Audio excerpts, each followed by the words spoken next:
News when you want it with Bloomberg News Now. I'm Nathan Hager. And I'm Karen Moskow. Karen, we begin with the latest from the Middle East. 2 days after the U.S. dropped bunker buster bombs on Iran's key underground nuclear sites, President Trump says a ceasefire is now in effect between Israel and Iran.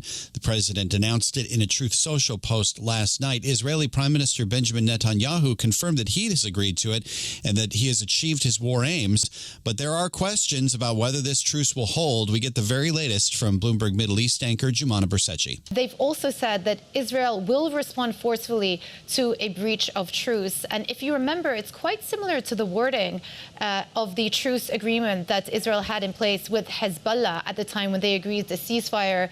It was a ceasefire in principle, but again, Israel reserved the right to still strike back at certain Hezbollah targets should they deem to have contravened the ceasefire. That's Bloomberg's Jumana Bercecci. And this morning, Israel's military says it has identified missiles fired from Iran. Defense Minister Israel Katz says he's instructed the military to respond forcefully. Iran denies it has launched a new attack.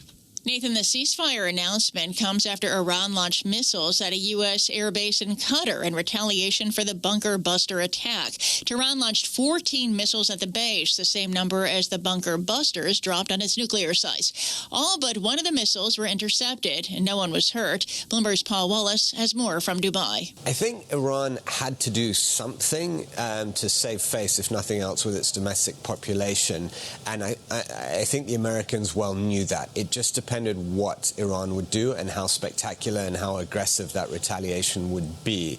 In the end, it seemed like it was very choreographed, very calibrated, and there's even been speculation that Qatar knew that this was coming and was actually okay with it. Bloomberg's Paul Wallace reports President Trump spoke with Qatar's emir about the ceasefire and asked for his help persuading Iran to agree to it. Still unclear whether the truce will hold or if it will lead to new discussions about Iran's nuclear program. Nathan, the Israel-Iran ceasefire comes as leaders gather for a NATO summit in The Hague. Ahead of the two-day meeting, most of the NATO member states agreed on a proposed target to raise defense spending to 5% of GDP by 2035.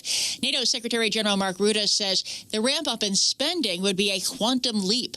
As the world becomes more dangerous, allied leaders will take bold decisions to strengthen our collective defense, making NATO a stronger, a fairer, and a more lethal alliance.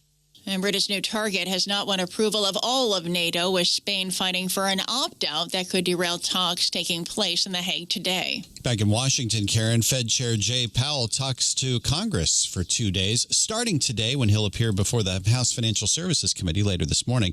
In a post on social media, President Trump said he hopes Congress, quote, really works Chair Powell over for not lowering rates already. We get more from Bloomberg's Michael McKee. The Fed chair has been squarely in the president's sights ever since Donald Trump returned to the White House. Trump wants him to lower interest rates now. Today and tomorrow, Jay Powell gets his chance to turn the tables. While Powell will be more circumspect and polite than the president, he'll explain the central bank doesn't want to lower rates until it knows the impact of Trump's tariff taxes and the budget bill on the economy. Expect Republicans to defend the president and Democrats to defend the Fed, and Chairman Powell to be as neutral as he can be. Michael McKee, Bloomberg Radio. And that's news when you want it with Bloomberg News Now. I'm Karen Moskow. I'm Nathan Hager, and this is Bloomberg.